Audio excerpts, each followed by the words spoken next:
जिस पल से हर कोई डर रहा था, आखिरकार वही पल आ ही गया। एपिसोड 107 ने दर्शकों के दिल पर ऐसा वार किया है जिसकी गूंज बहुत देर तक सुनाई देगी।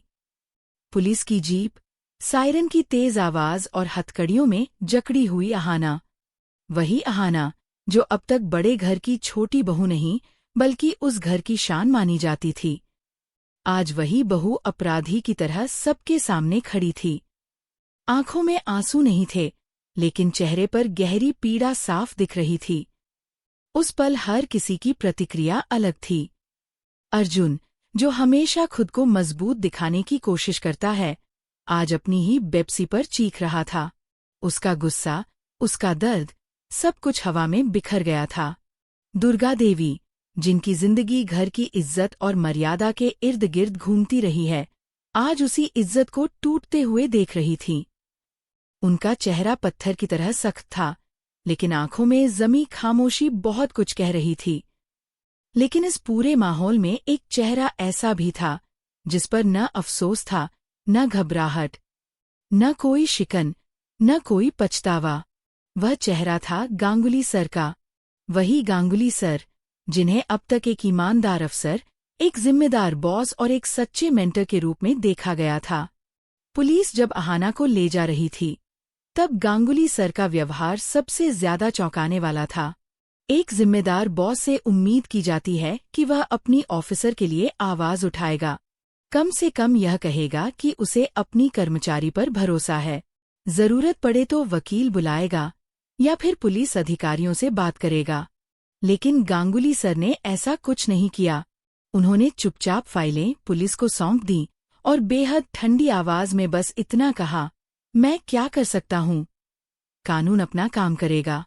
यह मजबूरी नहीं थी, यह राहत थी।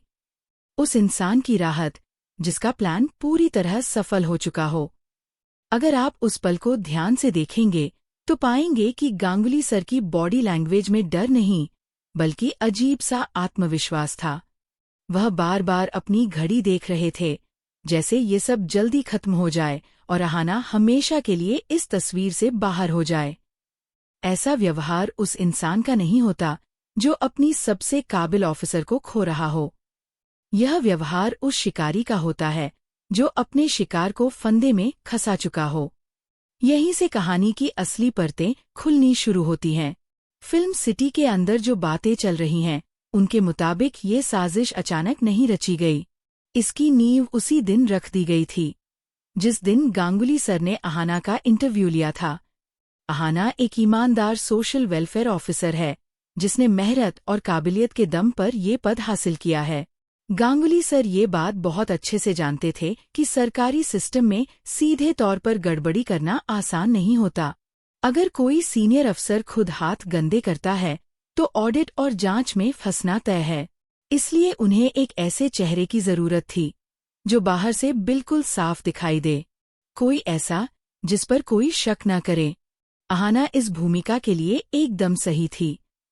ईमानदार, मेहनती और ऊपर से एक बड़े और सम्मानित परिवार की बहू। अगर कभी कोई घोटाला सामने आता तो उंगली सीधी अहाना और उसके परिवार पर उठती। गांगुली सर आराम से पीछे के दरवाजे से निकल जाते। उन्होंने अहाना की अच्छाई को ही अपने हथियार के रूप में इस्तेमाल किया। अहाना के अंदर समाज सेवा का जुनून है। वह गरीबों और कारीगरों के लिए कुछ भी करने को तैयार रहती है।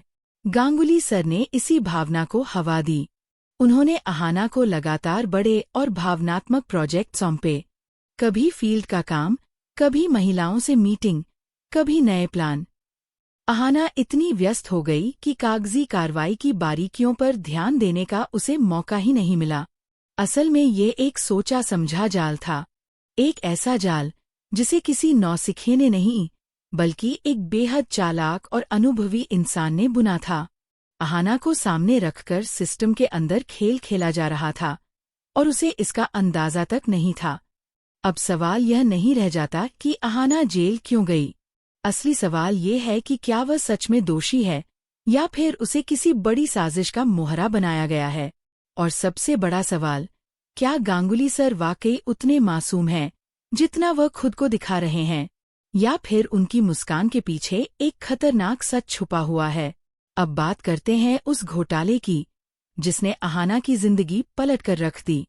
वही 50 लाख का मामला जो ऊपर से जितना सीधा दिखता है, अंदर से उतना ही खतरनाक और सुनियोजित है। इस खेल में कई चेहरे हैं, लेकिन हर चेहरा बराबर का दोषी नहीं है। कुछ मोहरे हैं और कुछ खिलाड़ी। ऑफिस का अकाउंटेंट आशीष पहली नज़र में सबसे बड़ा अपराधी लगता है, लेकिन हकीकत यह है कि वह सिर्फ एक प्यादा है, डरपोक, नौकरी बचाने की चिंता में डूबा हुआ। असली चाबी गांगुली सर के हाथ में है। जब अहाना मिट्टी की मूर्ति बनाने वाले कारीगरों के साथ फील्ड में काम कर रही थी, तब ऑफिस के अंदर एक अलग ही खेल चल रहा था। गांगुली सर ने बहुत चालाकी से अहाना के लॉगिन डिटेल्स और डिजिटल सिग्नेचर का इस्तेमाल किया, शायद यह कहकर कि तुम बाहर का काम संभालो, ऑफिस का पेपरवर्क मैं देख लूंगा। अहाना ने अपने बॉस और गुरु पर भरोसा किया। यही भरोसा उसकी सबसे बड़ी कमजोरी बन गया।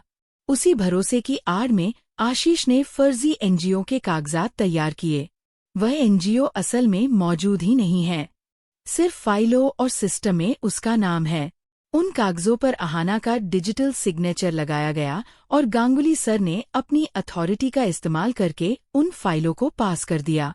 सिस्टम में नाम अहाना का दर्ज हुआ, लॉग भी उसकी आईडी से बना, लेकिन पैसा उस खाते में गया जिसकी डोर कहीं और बंधी हुई थी। यही वजह है कि पहली नज़र में पुलिस को अहाना दोषी लगती है। सबूत कागजों पर उसके खिलाफ हैं, लेकिन हर अपराधी एक गलती जरूर करता है, और यहाँ भी वही हुआ। वह गलती है तकनीकी सबूत। जिस कंप्यूटर से ट्रांजैक्शन हुआ, वह या तो गांगुली सर के केबिन का था या फिर अहाना के ऑफिस सिस्टम का।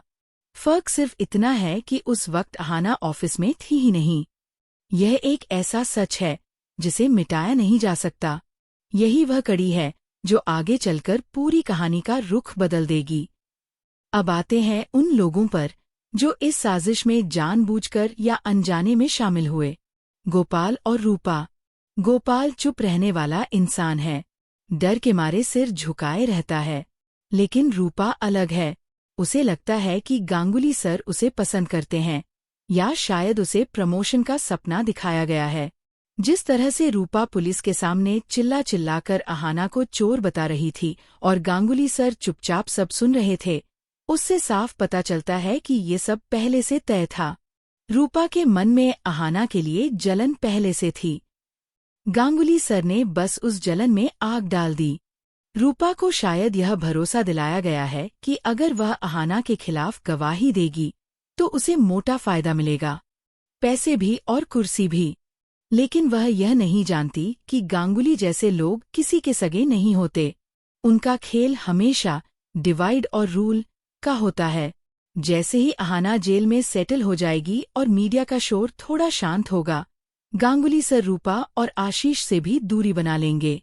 जरूरत पड़ने पर वह पुलिस को नया सुराग देंगे और कहेंगे कि उन्हें अब जाकर शक हुआ है कि रूपा ने अहाना को गलत रास्ते पर डाला था। मतलब साफ है, अगर जांच की आंच उन तक पहुंची तो मोहरे जलेंगे और राजा बच जाएगा। लेकिन कहानी यहीं खत्म नहीं होती।